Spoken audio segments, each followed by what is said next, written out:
Diversion politics, Hydraa అని, హెచ్ఎఫ్డిఏ అని, RRR అని, లేదా కొత్తగా మోడీ మీద కులగణనని, రాజకీయ గణనని. ఈరోజు ముఖ్యమంత్రి రేవంత్ రెడ్డి గారు మోడీ గారు చేసినటువంటి వ్యాఖ్యల్ని తీవ్రంగా ఖండిస్తూ ఒకటి మాత్రం ముఖ్యమంత్రి గారికి హితవు పలకదలుచుకున్నాను. ఓ సినిమాలో డైలాగ్ ఉంది, బాలకృష్ణ డైలాగ్. మోడీకి రేవంత్ రెడ్డికి అడ్డం వచ్చినా, రేవంత్ రెడ్డికి మోడీ అడ్డం వచ్చినా పచ్చడి అయ్యేది రేవంత్ రెడ్డి గారు.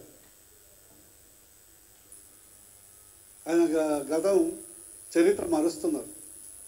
అందుకొరకు దయచేసి ఒక ముఖ్యమంత్రి హోదాలో ఉన్నటువంటి వ్యక్తి ఆచిచూచి గౌరవంగా వాస్తవాలు తెలుసుకొని మాట్లాడితే మంచిదని హితవు పలుకుతుంది. ఈరోజు మోడీ గారిని ఉద్దేశించు ఒక కులగజ్జితో, కులహంకారంతో ఒక ముఖ్యమంత్రి అయినా ఇంకా కూడా మోడీ లీగల్లీ కన్వర్టెడ్ బీసీ అని, మోడీ బీసీ కాదని, మోడీ ఏదో తను బీసీగా కన్వర్ట్ అయిందని అవాస్తవాలు మాట్లాడుతూ మోడీ గారిని అవహేళన చేసే ప్రయత్నం రేవంత్ రెడ్డి గారు చేయటం బాధాకరం. దీన్ని తీవ్రంగా ఖండిస్తున్నాం.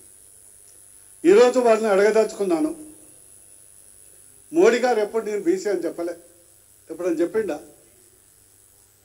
మోడీ గారు ఎప్పుడన్నా నేను బీసీ అని చెప్పిండా? ఆయన మోడీ కా పరివార్, జగమంతా నా కుటుంబమే, భారతదేశమంతా నా కుటుంబ సభ్యులే అని చెప్పిండు, ప్రవర్తనిస్తుండు. ఏ పథకాలైనా కూడా కుల మతాలకు అతీతంగా అందరికీ వర్తింపజేస్తుండే. కానీ ఎప్పుడు ఆయన కులాల ప్రస్తావన తెచ్చినటువంటి వ్యక్తి. అయినా ఒక బీసీ ఆయన మోడీని ప్రధానమంత్రి చేసిన ఘనత 100% బీజేపీది. ఒక బీసీగా నేను గర్వపడుతున్నాను, మేమందరం గర్వపడుతున్నాం.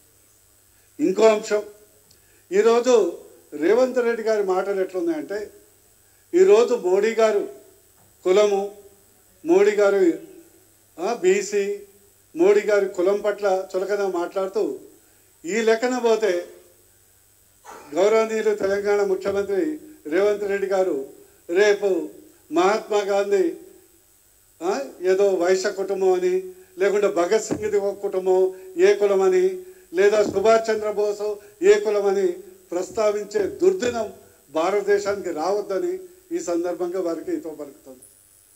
ఇకపోతే ఒకటి మాత్రం నేను చెప్పదలుచుకున్నాను, గతంలో మోడీ గారిని రాజకీయంగా విమర్శించడం వేరు, చులకన చేసి మాట్లాడటం వేరు. గతంలో చరిత్ర మీరు ఒకసారి గుర్తు చేస్తున్నాం. గతంలో ఏమైంది? ఇదే మోడీ గారిని కేజ్రీవాల్ అనేక సార్లు అవమానపరిచింది.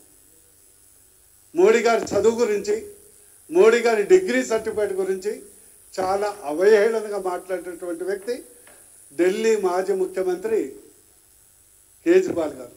ఏమైంది ఆయన గతి? మోడీ గారి డిగ్రీ సర్టిఫికేట్ అడిగితే ఆయనకు దొరికింది తిహార్ జైలు సెల్లు. ఉన్న ముఖ్యమంత్రి పదవి ఊడిపోయింది.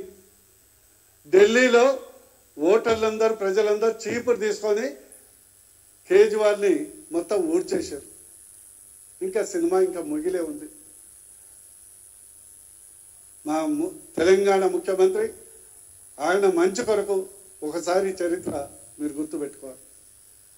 అదేవిధంగా మోడీ గారు కొత్తలో ప్రధానమంత్రి అభ్యర్థిగా ప్రకటించబడినప్పుడు కాంగ్రెస్ సీనియర్ నాయకులు మణిశంకర్ అయ్యర్ గారు మోడీ గారి గురించి చాలా నీచంగా, ఆయన కులం గురించి, ఆయన పేదరికం గురించి మాట్లాడితే ఈరోజు అప్పటి నుంచి ఇప్పటి వరకు మణిశంకర్ అయ్యర్ అరణ్య మాన్యాలు పట్టుకొని తిరుగుతున్నారు, పత్తా లేడు. అదేవిధంగా మీ యొక్క నాయకుడు రాహుల్ గాంధీ మోడీ గారి గురించి, మోడీ పేరు గురించి, మోడీ గారి కులాన్ని గురించి కించపరుస్తూ వ్యాఖ్యలు చేస్తే యావత్ భారతదేశ ప్రజలు కళ్ళు గార్చి వాత పెడితే 2 సంవత్సరాలు జైలు శిక్ష పడితే ఉన్న పదవి ఊడితే ఇప్పుడు బెయిల్ మీద తిరుగుతున్నారు. అందుకొరకు మోడీ గారితో పెట్టుకుంటే